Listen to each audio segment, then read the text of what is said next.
Who will speak for the thousands of women oppressed and abused every day?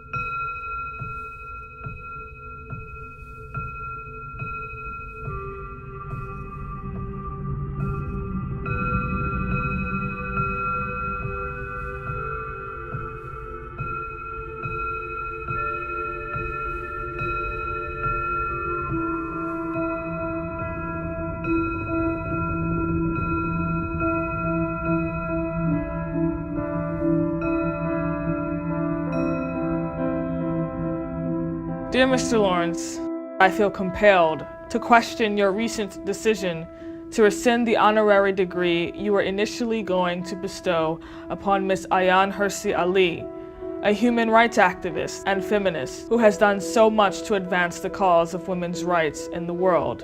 There have been students at Brandeis University who take issue with Ms. Ali's views. These individuals in America have the privilege of living in a society where they are able to speak. But who will speak for the others?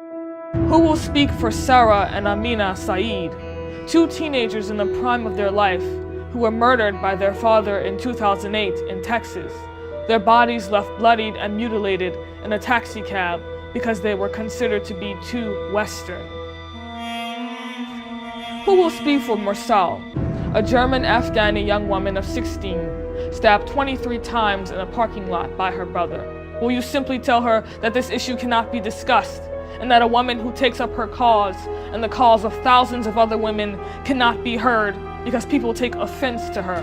Who will speak for Rasha Abu Ara, killed in the West Bank? She was a mother of 6 children, and her body was left hanging on a tree.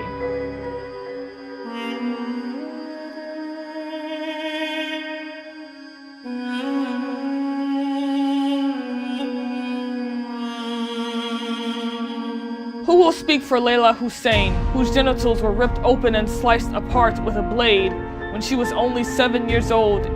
Who will speak up for her and thousands more?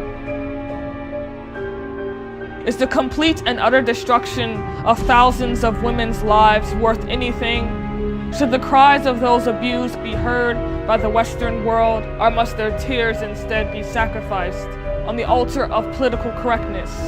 It seems that you have been far too easily swayed by radical faculty.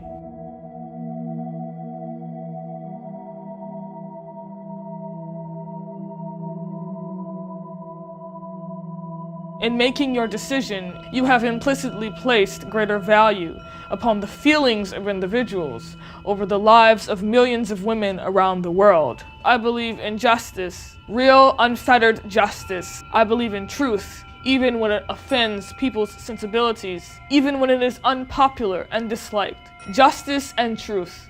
These are what Brandeis University stands for. In kowtowing to the demands of extremists, you have failed to live up to this creed, sir.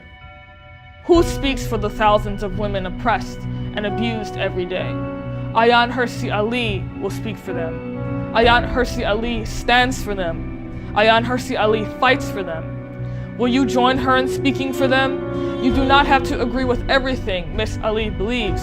That is the beauty of democracy. That is the beauty of the university. One will not be murdered or raped or lynched or abused if one dares to disagree with the prevailing thought. Time is of the essence, and the thousands of women and girls waiting to be liberated cannot afford to wait, sir. They need your courage. They need the justice that Brandeis University has proclaimed that it will perpetually stand for. Sir, I ask you to do the courageous thing. I ask you to promote the principles set forth by Supreme Court Justice Louis D. Brandeis of courage, of willingness to risk positions, of the willingness to risk criticism, of the willingness to risk the misunderstanding that so often comes when people do the heroic thing. I ask you, Mr. Lawrence, to do the heroic thing.